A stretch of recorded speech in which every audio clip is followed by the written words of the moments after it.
Hey guys, in this Visual Studio Code Vim tutorial, I'm going to show you how to install the Vim extension in VS Code, and I'm going to show you how to use some of the most commonplace Vim keyboard shortcuts. Now, before we get started, I'm going to ask you guys for a small favor, which is to leave a like for the YouTube algorithm. It does take several hours to put these tutorials together, so a simple like does help the channel quite a bit. Okay, so the first thing you want to do is open your VS Code editor and head over to the extensions button. Here in the extensions pane on top in the search box, start typing Vim.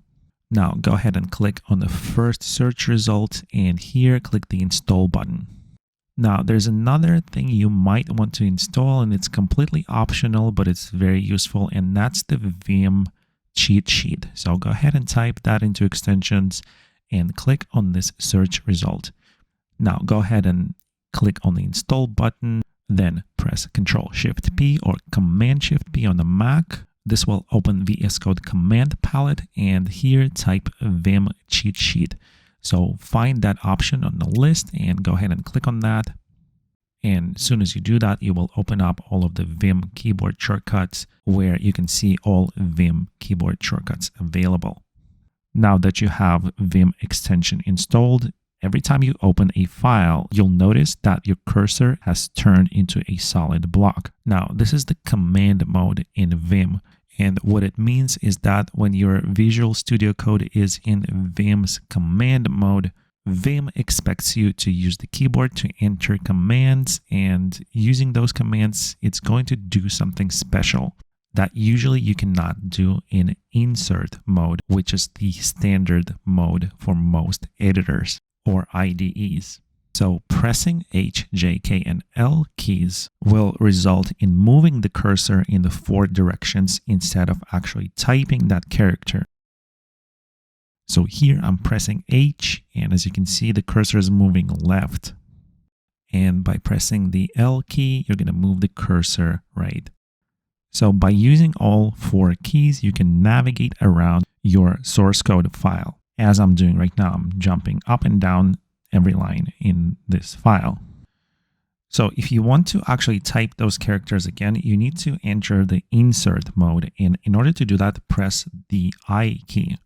As you can see, your cursor will change back to normal cursor. And here, H, J, K, L can be typed as characters again. And to go back to normal mode again, just hit the escape key.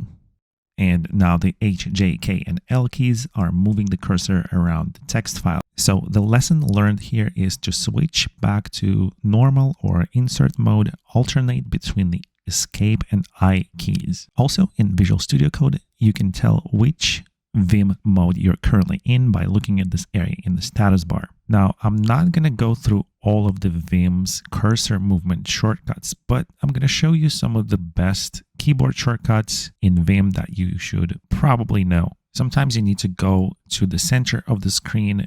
And remember, guys, the point of many keyboard shortcuts in Vim is to avoid using the mouse as much as possible. So let's say I have my cursor currently on top of the screen here, and if I press Shift M, the cursor is going to jump directly to the middle of the screen. So here in this text file, I have a few paragraphs from Harry Potter. And if I press the W key, you'll see that the cursor is jumping to the first letter of the next word. And likewise, if you press the B on keyboard, you'll jump back to previous word's first letter. So by pressing W and B, you can navigate the text in a more efficient way. Now, let's say your cursor is somewhere in this paragraph and you press 0, you'll end up at the very beginning of the paragraph. If your cursor is in this paragraph, you press 0, it's going to go to the first character of this paragraph. Now, remember how you can move the cursor by using J, K, H, and L keys? Basically, you can just move the cursor in any direction. But if you want to jump down a particular number of times, Let's just say 4 times in this example. Press the 4 key on the keyboard and then press J key and you'll jump down exactly 4 lines. If you press, let's say 2K, you'll jump up by 2 lines. Here it is again, 2K, 2K, and it works the same in the 2 other directions. Now, Ctrl W will delete the entire word before the cursor. It's kind of like a backspace, but for entire word. So you can just keep going like that. Now, Ctrl T is going to indent text forward, but just the line your cursor is currently on. Now, let's say your cursor is somewhere inside double quotes. So if you press VI and shift double quote, you're going to get the text between those double quotes selected. Now, also, if you just press the U key once, you'll see Vim do a visual undo. Now, let's say you're in Vim's command mode and your cursor is a solid block and you double click on a number or a numeric value and you press Ctrl A, you're going to increase that number.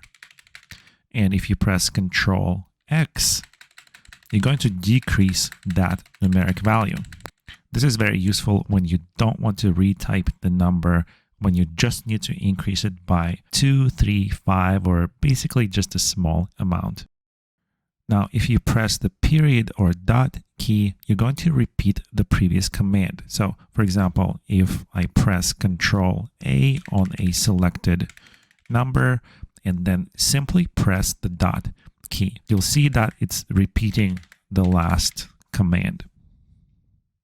Now, in this next part, I'm going to show you how to set location of vimrc file, which is the Vim settings file. And we're going to take a look at an example of a vimrc file. So go ahead and go to File menu, Preferences, and Settings. In the upper right corner, click on settings.json file.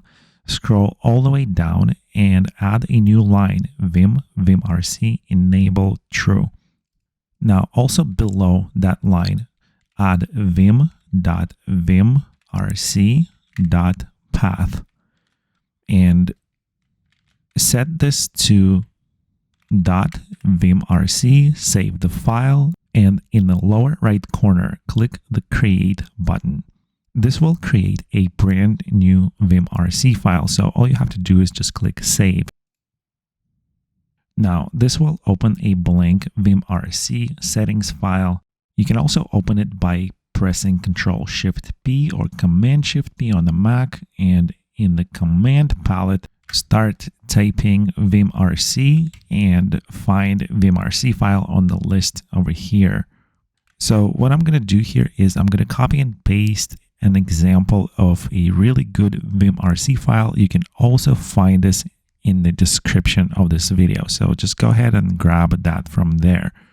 So guys, this tutorial is getting way longer than I wanted to make it, but if you want to see the rest of the Vim keyboard shortcuts, just go to the Vim Cheatsheet extension that we installed earlier in this video. So here you'll find things like replace a single character, marking text in visual mode, visual commands, registers, which are like copy and paste, buffers, macros, cut and paste, indent text, and of course, exiting the Vim editor. And as you can see, there are actually 6 different keyboard shortcuts for exiting Vim.